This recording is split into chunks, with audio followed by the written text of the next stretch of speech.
আলাইকুম। BD electronics পেজের পক্ষ থেকে সকলকে স্বাগতম। আমার সামনে যে জিনিসটা দেখতে পারতেছেন, এটা তো আমরা সবাই জানি যে এটা একটা ইনভার্টার। তো ইনভার্টারের এগুলো আমরা মোটর কন্ট্রোলিংয়ের কাজে ব্যবহার করি, মোটর চালাতে ব্যবহার করি। তো এই ইনভার্টারটি আমার 3 ফেজ একটি ইনভার্টার। আমি যদি একটু ক্লিয়ার করে আপনাদের দেখাই, এই যে দেখুন, এই যে 3 ফেজ একটি ইনভার্টার। 3 ফেজ 380 থেকে 440 480 ভোল্ট, 380 ভোল্ট থেকে 480 ভোল্ট, 50/60 ফ্রিকোয়েন্সি। তো আমরা তো জানি যে বাংলাদেশের স্ট্যান্ডার্ড ফ্রিকোয়েন্সি হচ্ছে 50। আউটপুটও সেম, 3 ফেজ 380 থেকে 480 ভোল্ট।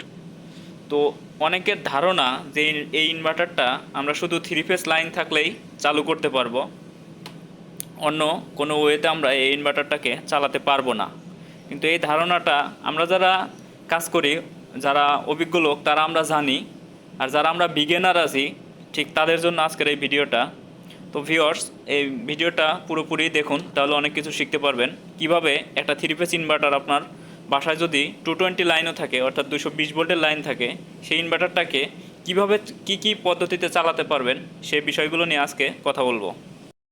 আমি প্রথমে যদি আপনাদের খুলে এই ইনভার্টারটার ইন্টারনাল সিস্টেমটা দেখাই, দেখুন L1, L2, L3 এবং নেম প্লেটে আমি আপনাদের দেখিয়েছি যেটা 3 ফেজ একটি ইনভার্টার এবং কত ভোল্ট টু কত ভোল্ট। এবং আমার এখানে একটি 3 ফেজ লাইন আছে, এই যে 3 phase MPCB motor protection circuit breaker. আর এখানে দেখুন এই যে UVW।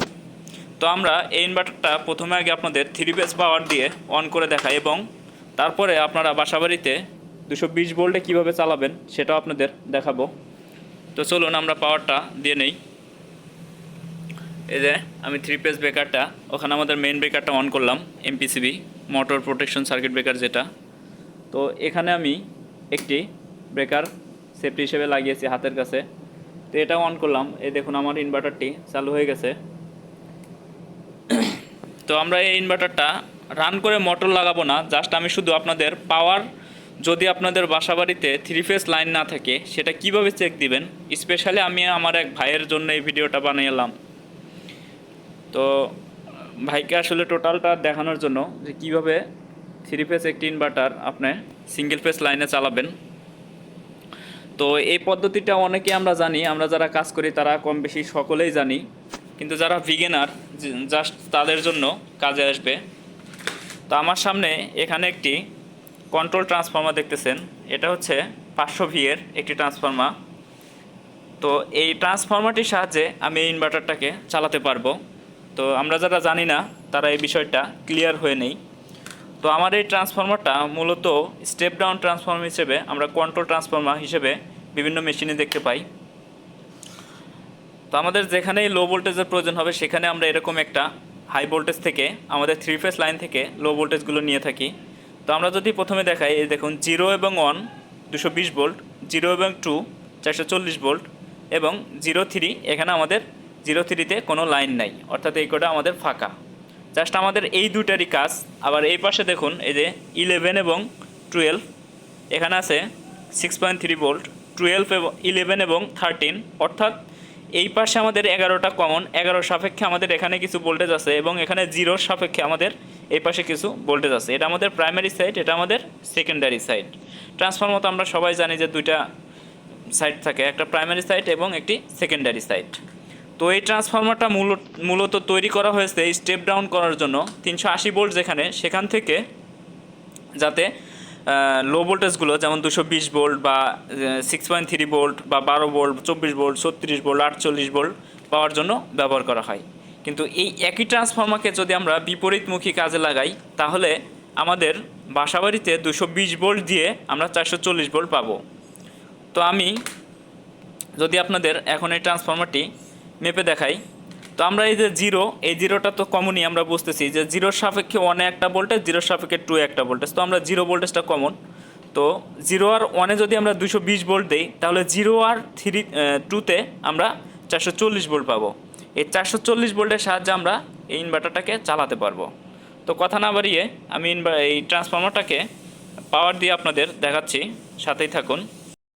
এই যে আমি এই যে 3 পিন প্লাগের সাহায্যে আমি এই ট্রান্সফর্মারটাকে 220 ভোল্ট সিরিজ লাইনে লাগালাম। এই দেখুন আমাদের লাইটটাও একটু হালকা জ্বলতেছে। তো আমরা যদি এবার এই ট্রান্সফরমার ভোল্টেজটা আপনাদের একটু মেপে দেখাই, যদিও আমার হাতে এখন একা, যার কারণে এই দেখুন এই যে 412 ভোল্ট দিচ্ছে সে। আমি এই যে দেখুন 0 এবং 2 এর সাপেক্ষে, আর যদি এখানে 0 এবং 1 এর সাপেক্ষে দেখি তাহলে এই যে আমাদের 220 ভোল্ট, যেহেতু আমাদের সিরিজ ল্যাম্পটা ওখানে কিছু ভোল্টেজ ড্রপ হচ্ছে, যার কারণে ভোল্টেজটা একটু কম।